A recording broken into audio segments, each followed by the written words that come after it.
युनिभर्सिटीको एक्सेप्टेसन letter आइसकेपछि चाहिँ हामीले के गर्नुपर्छ भन्दाखेरि युनिभर्सिटीले चाहिँ लाइक यो प्रोसेस गर्नको लागि 2 or 3 विक्सको टाइम माग्छ अनि तपाईहरुले चाहिँ कसरी अफोर्ड गर्न सक्नुहुन्छ त्यो फी स्ट्रक्चर हेरेर चाहिँ उनीहरुले अलमोस्ट भिजा दिने कि नदिने भनेर डिसाइड गरिसकेको हुन्छ। एकदमै केयरफुल भएर भन्नुपर्ने हुन्छ। ब्याकग्राउन्ड चेकहरु गर्छ, इन्टरभ्यूमा के क्वेशनहरु सोध्न सक्छ। तपाईहरुले यति सबै गरिसक्नु भयो भने चाहिँ तपाईहरुको भिजा आउने चान्सेस हुन्छ। So hello guys, I'm praGITAls. Welcome to my YouTube channel. My YouTube channel मार्फत चाहिँ vlogs plus informative videosहरु शेयर गर्ने गर्छु। So आजको टपिक चाहिँ मैले पहिला नै 2-3 महिना अगाडि चाहिँ how to apply for university in USA भनेर एउटा टपिकमा भिडियो राखेको थिएँ। त्यसको पार्ट 2 पनि लिएर आउँछु भनेर भनेको थिएँ। त्यसमा चाहिँ मैले लाइक युनिभर्सिटी कसरी अप्लाई गर्ने, त्यसको प्रोसेसहरु के हुन्छ जस्तै मैले त्यहाँनेर एक्सप्लेन गरेको थिएँ। First of all university search गर्ने अनि त्यसपछि युनिभर्सिटी सर्च आफुलाई मन लागेको प्रोग्राम भेटिसकेपछि त्यहाँनेर एप्लाई गर्ने अनि एप्लाई गर्नको लागि चाहिँ हामीलाई डिफरेन्ट डकुमेन्ट्सहरु चाहिने गर्छ जस्तै रिकमेन्डेसन लेटर अनि स्टेटमेन्ट अफ पर्पजहरु अनि त्यसपछि SAT TOEFL exam plus language एक्जाम्सहरु अनि हाम्रो युनिभर्सिटी अथवा +2 अथवा ब्याचलर्सको ट्रान्सक्रिप्ट हैन त्यो सब कुराहरु मैले अर्को भिडियोमा गरिसकेको छु। त्यसको लिंक पनि यसको डिस्क्रिप्सनमा राख्दिन्छु, हेर्नु होला तपाईले नहेर्नु भएको भए।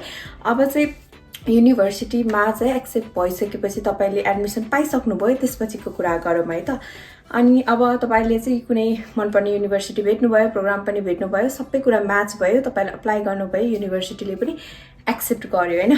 अनि एक्सेप्टेसन लेटर आइसक्यो अनि त्यसको लागि कंग्रेचुलेसन्स। अनि त्यसपछि चाहिँ युनिभर्सिटीको एक्सेप्टेसन लेटर आइसकेपछि चाहिँ हामीले के गर्नुपर्छ भन्दाखेरि चाहिँ I-20 मगाउनु पर्छ युनिभर्सिटीबाट। अब जस्तै तपाई एक्लै हुनुहुन्छ भने तपाईको लागि I-20 युनिभर्सिटीले पठाइन्छ अथवा तपाईको डिपेन्डेन्ट पनि छ भने चाहिँ तपाईले चाहिँ रिक्वेस्ट गर्नुपर्छ डिपेन्डेन्टको F2 को लागि अथवा कुनै पनि भिजाको डिपेन्डेन्टको I-20 को लागि युनिभर्सिटीबाट हैन।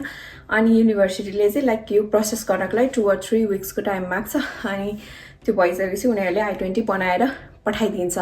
एउटा कुरा बिर्से मैले, I-20 बनाएर पठाउनु भन्दा अगाडि चाहिँ उनीहरुले चाहिँ तपाईसँग चाहिँ फाइनान्शियल डकुमेन्ट माग्छ, तपाईको फाइनान्शियल प्रुफ। त्यसमा चाहिँ अब तपाईको फी स्ट्रक्चर कति छ त्यसको चाहिँ नर्मली 75 1.5% टाइम्स चाहिँ बेसी बनाएर तपाईको चाहिँ फाइनान्शियल हुन्छ नि प्रुफ चाहिँ पठाउनु भयो भने त्यो बेटर हुन्छ। किनभने तपाईहरुले चाहिँ कसरी अफोर्ड गर्न सक्नुहुन्छ त्यो फी स्ट्रक्चर भन्ने अनि यहाँ लिभिङ एक्सपेन्सेसहरु तपाईले अफोर्ड गर्न सक्नुहुन्छ कि गर्न सक्नुहुन्न भन्ने कुरा त्यसले चाहिँ जनाउँछ। त्यही भएर तपाईले फाइनान्शियल डकुमेन्ट पठाइसकेपछि युनिभर्सिटीले 2 or 3 विक्समा चाहिँ तपाईको I-20 रेडी गरेर पठाइदिन्छ। अनि तपाईबाट I-20 आइपुग्यो हैन। अब के गर्ने, अब चाहिँ तपाईहरुले DS-160 फर्म भर्नुपर्ने हुन्छ हैन।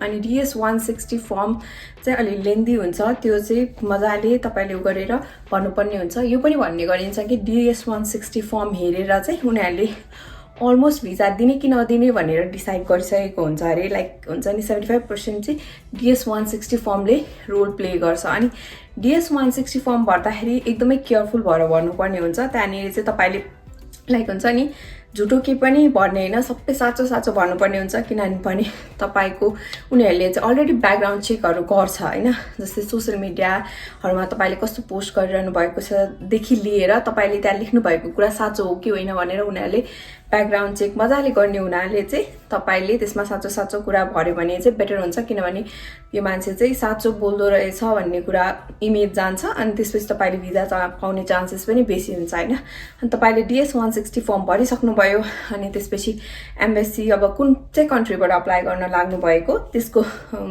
त्यहाँको US एम्बेसीको वेबसाइटमा गएर चाहिँ तपाईले चाहिँ इन्टरभ्यूको लागि चाहिँ डेट लिनुपर्ने हुन्छ। अब कसरी डेट पाउँछ हैन, नेपालहरुमा त डेट पाउन एकदमै गाह्रो छ। तपाईहरु जापानबाट अथवा अरु कुनै कन्ट्रीबाट भरिरहनु भएको छ भने चाहिँ अलिकति डेट पाउने चान्सेसहरु चाहिँ इजी हुन्छ। अनि तपाईले डेट पाउनु भएपछि तपाईले डेट बुक गर्नु अनि त्यसपछि त्यही अनुसारले चाहिँ लाइक हुन्छ नि ड्रेस कोडहरु देखि लिएर अनि त्यसपछि के भन्ने लाइक इन्टरभ्यूमा के क्वेशनहरु सोध्न सक्छ त्यसको प्रिपरेसन राम्रोसँग गरेर अनि जानु भयो। अनि त्यसपछि त्यहाँनेर चाहिँ तपाईलाई सोधेको क्वेशनहरुको चाहिँ तपाईले नडराइकन आन्सर दिनुपर्ने हुन्छ अनि साचो साचो बोल्नुपर्ने हुन्छ। मेन कुरा भनेको तपाईहरुले चाहिँ ट्रुथ बोल्नुपर्ने हुन्छ हैन।